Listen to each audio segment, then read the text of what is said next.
you like the new song? No, but You don't like Ace Trumpets? What's so great about it? It's so good. Pusha T or Malice?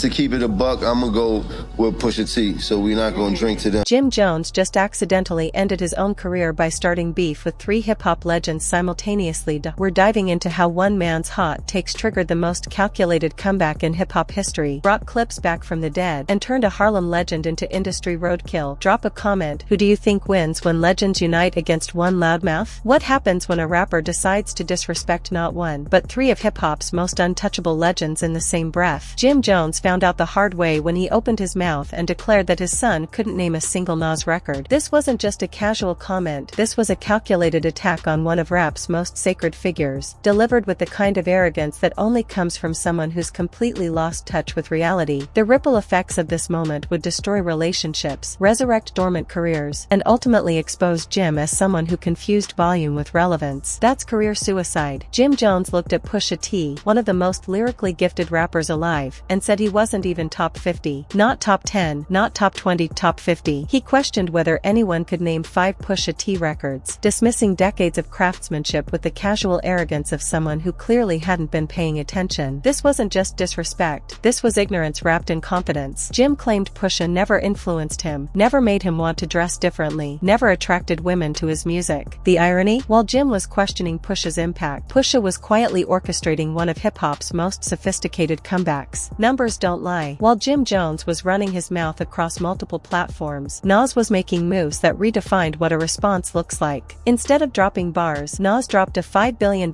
casino investment announcement on Instagram. The message was clear: I'm too rich for this conversation. The ad wasn't just about business, it was about legacy, community building, and showing Jim the difference between making noise and making moves. When legends respond, they don't just defend themselves, they demonstrate levels of success that make the disrespect look foolish. Nas turned Jim's attack into a masterclass in power positioning. That's how you humble someone without saying their name. For nearly 15 years, Clipse had been dormant, with No Malice walking away from rap to embrace faith while Pusha T carried the torch solo. But months before Jim ever opened his mouth, Pusha had already been plotting a reunion in Rolling Stone interviews, saying he was trying to convince his brother to come back. The signs were everywhere: appearances at Something in the Water Festival, Complex Con performances, and Chicago's Hyde Park Summerfest, where they ripped through classics like they never left. Jim's disrespect didn't create the comeback, it gave them the perfect villain for their return story. Sometimes the best revenge is simply being excellent again. When Clipse decided to respond to Jim Jones, they didn't choose a random freestyle or social media post. They debuted their comeback track at Paris Fashion Week, walking the Louis Vuitton runway hand in hand with Pharrell as creative director, while Jay-Z and Beyoncé watched from the front row. The new track played through the speakers with surgical precision, converted to Christianity, credibility while simultaneously announcing their return to the culture's biggest stage. This wasn't just a diss, it was a demonstration of power, influence, and strategic thinking that Jim could never match. When legends move, they move with purpose. No one expected No Malice to come back swinging like this. For over a decade, he'd been the quiet brother who walked away from rap, converted to Christianity, and chose peace while Pusha stayed in the trenches. He'd made it crystal clear on multiple occasions that he had no intention of rapping again, describing how God himself wouldn't let him party with the devil anymore. So when his voice cut through the Paris speakers with coded disses aimed directly at Jim Jones, it wasn't just surprising, it was chilling. Bird talk, we all parrots, wasn't random bars. It was a direct shot at Bird Gang. The sleeping giant had awakened.